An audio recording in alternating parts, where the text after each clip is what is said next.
Government ಜಾಬ್ನ ನೋಟಿಫಿಕೇಷನ್ಗಾಗಿ ಕಾಯ್ತಾ ಇರುವಂತಹ ಅಭ್ಯರ್ಥಿಗಳಿಗೆ ಕಂದಾಯ ಇಲಾಖೆ ವಿಲೇಜ್ ಅಡ್ಮಿನಿಸ್ಟ್ರೇಟಿವ್ ಆಫೀಸರ್ ಹುದ್ದೆಗಳ ನೇಮಕಾತಿಗೆ ಸಂಬಂಧಿಸಿದಂತಹ ಅಧಿಸೂಚನೆಯನ್ನು ಬಿಡುಗಡೆ ಮಾಡಿದೆ.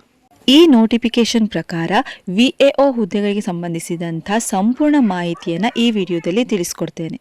ಅದಕ್ಕಿಂತ ಮುಂಚೆ ನೀವೇನಾದರೂ ನಮ್ಮ ಚಾನೆಲ್ನ ಮೊದಲನೇ ಬಾರಿ ನೋಡ್ತಾ ಇದ್ದೀರಾ ಅಂತ ಅಂದರೆ ಈಗಲೇ ಸಬ್ಸ್ಕ್ರೈಬ್ ಮಾಡಿ ಮತ್ತು ಬೆಲ್ ಐಕಾನನ್ನು ಒತ್ತಿ. ನಾವು ಪ್ರತಿದಿನ ಕರ್ನಾಟಕ ಮತ್ತು ಭಾರತ ಸರ್ಕಾರದ ರಿಕ್ರೂಟ್ಮೆಂಟ್, ಸ್ಕಾಲರ್ಶಿಪ್, ಟ್ರೈನಿಂಗ್ ಮತ್ತು ಜಾಬ್ ಅಪ್ಡೇಟ್ಗಳನ್ನು ಸರಳವಾದಂತಹ ಕನ್ನಡದಲ್ಲಿ ನೀಡ್ತಾ ಇದ್ದೇವೆ. ಕರ್ನಾಟಕ ಕಂದಾಯ ಇಲಾಖೆ 572 ಗ್ರಾಮ ಆಡಳಿತ ಅಧಿಕಾರಿ ಹುದ್ದೆಗಳಿಗೆ ಅರ್ಜಿಯನ್ನು ಆಹ್ವಾನಿಸಿದೆ. ಸಾಮಾನ್ಯವಾಗಿ ಈ ಹುದ್ದೆಗಳಿಗೆ PUC ಪಾಸ್ ಆಗಿದ್ದರೆ ಸಾಕು. ಇನ್ನು ವಯೋಮಿತಿ ಕುರಿತು ಮಾತನಾಡುವುದಾದರೆ ಅಭ್ಯರ್ಥಿಗಳಿಗೆ ಕನಿಷ್ಠ 18 ವರ್ಷ ವಯಸ್ಸಾಗಿರಬೇಕು. ಸಾಮಾನ್ಯ ವರ್ಗದ ಅಭ್ಯರ್ಥಿಗಳಿಗೆ ಗರಿಷ್ಠ 40 ವರ್ಷ ವಯಸ್ಸಾಗಿರಬೇಕು. ಮೀಸಲಾತಿ ಇರೋದ್ರಿಂದ 2A 2B 3A 3B ಅಭ್ಯರ್ಥಿಗಳಿಗೆ 3 ವರ್ಷ ವಯಸ್ಸಿನ ಸಡಿಲಿಕೆ ಮತ್ತು SC/ST ವರ್ಗದ ಅಭ್ಯರ್ಥಿಗಳಿಗೆ 5 ವರ್ಷ ವಯಸ್ಸಿನ ಸಡಿಲಿಕೆ ಸಹ ಇದೆ. ಈ ಹುದ್ದೆಗಳ ಆಯ್ಕೆ ಪ್ರಕ್ರಿಯೆ ಹೇಗಿರುತ್ತೆ ಅಂದರೆ ಈ ಹುದ್ದೆಗಳಿಗೆ ಸ್ಪರ್ಧಾತ್ಮಕ ಲಿಖಿತ ಪರೀಕ್ಷೆ ಹಾಗೂ ದಾಖಲೆ ಪರಿಶೀಲನೆಯ ಮೂಲಕ ಆಯ್ಕೆ ಮಾಡಲಾಗುತ್ತದೆ.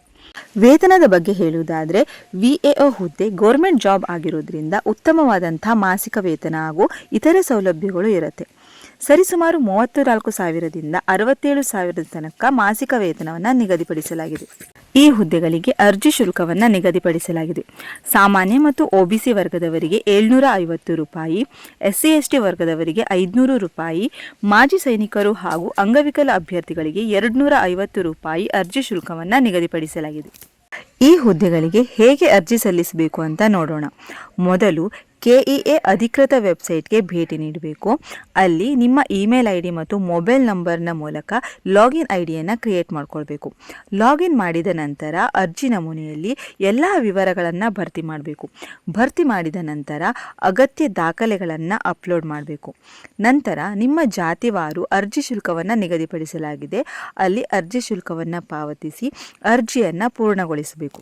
ಈ ಹುದ್ದೆಗೆ ಅರ್ಜಿ ಸಲ್ಲಿಸಲು ಕೊನೆಯ ದಿನಾಂಕ 30 ಜುಲೈ 2026. ಈ ಮಾಹಿತಿ ನಿಮಗೆ ಉಪಯುಕ್ತವಾಗಿದೆ ಅಂತ ಅಂದರೆ ವಿಡಿಯೋಗೆ ಒಂದು ಲೈಕ್ ಮಾಡಿ, ನಿಮ್ಮ ಸ್ನೇಹಿತರೊಂದಿಗೆ ಶೇರ್ ಮಾಡಿ ಹಾಗೂ ನಮ್ಮ ಚಾನೆಲನ್ನು ಸಬ್ಸ್ಕ್ರೈಬ್ ಮಾಡಿಕೊಳ್ಳಿ. ಮುಂದಿನ ಉದ್ಯೋಗ ಮಾಹಿತಿಯೊಂದಿಗೆ ಮತ್ತೆ ಭೇಟಿಯಾಗೋಣ. ಧನ್ಯವಾದಗಳು.